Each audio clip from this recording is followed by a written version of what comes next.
The only thing worse than sitting at home listening to it must have been sitting in the House chamber listening to it, like Wyoming Congresswoman Harriet Hageman had to do. I pity you, Congresswoman, but you didn't get up and you didn't go attack him, which is great, because I don't know if I would be able to do that without getting arrested, I guess. But what were you thinking? What were you feeling as Joe Biden was scolding Republicans and the former president? What I was thinking as I was watching his State of the Union address is that this is the crazy uncle on the corner that yells at everybody to get off his lawn. What an angry and vitriolic speech, whether it's the State of the Union. I just could not believe the level of acrimony and anger and hatred coming out of his mouth. And I think that what was happening in large part is I think that they must have to provide him with medications so that he is capable of standing upright for that period of time and remaining coherent. He cannot do anything but read off of a teleprompter. In other words, he's absolutely not capable of dealing with the moment in time. He just stands up there and reads words written by somebody else. But a very angry and vitriolic old man is what I thought about. Yeah, I mean, there's a big difference between passion and anger, and we saw not passion, but the anger that night. Mm-hmm. And of all the things he said or claimed, what, in your opinion, was the most ridiculous? And you got a lot to choose from, but what would be right at the top of the list? Well, there's a lot to choose from, but I think one of the things that you're going to see in this campaign is that they are going to attempt to make abortion front and center.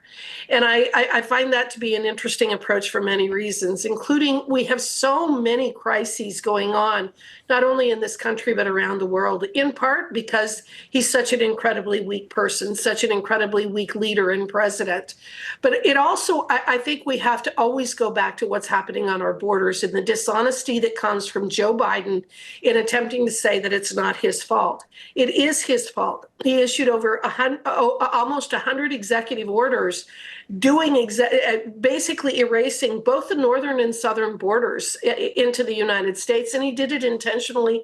And he stated that he was going to do it intentionally. We have an invasion. We have an invasion of foreigners. Over 180 different countries are represented by the illegals crossing that border. And it's now not just a crisis, it's a catastrophe. It's astoundingly inhumane for the people who are crossing.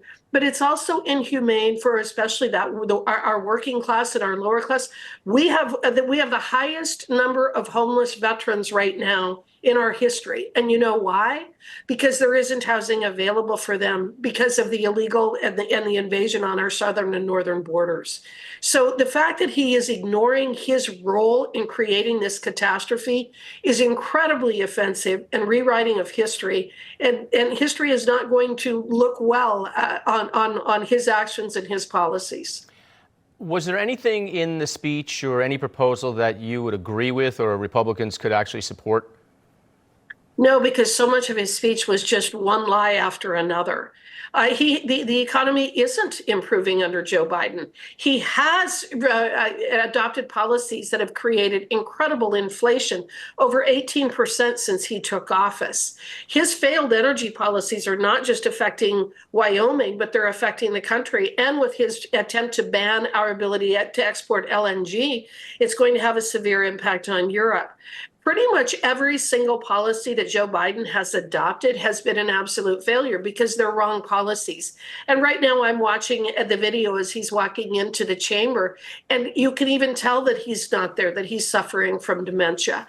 So it is just, his policies are so bad for this country and they are so bad for the world that there is very little area on which we can agree because what he's doing is so destructive.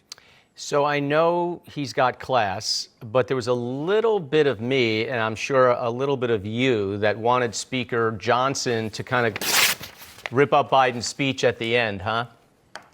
I don't know. When I saw Nancy Pelosi do that, I was so horrified at the lack of decorum. Republicans just simply do not conduct ourselves that way, and Mike Johnson never would. I think that the better approach is to beat him in the arena of public opinion. We need to go out and demonstrate to the American people why he needs to be replaced by Donald Trump. We need to have a new president come November, and there will be a new day in the United States if, in fact, that happens. Well said. Wyoming's Congresswoman Harriet Hageman, thanks for being with me on this Saturday. Thank you.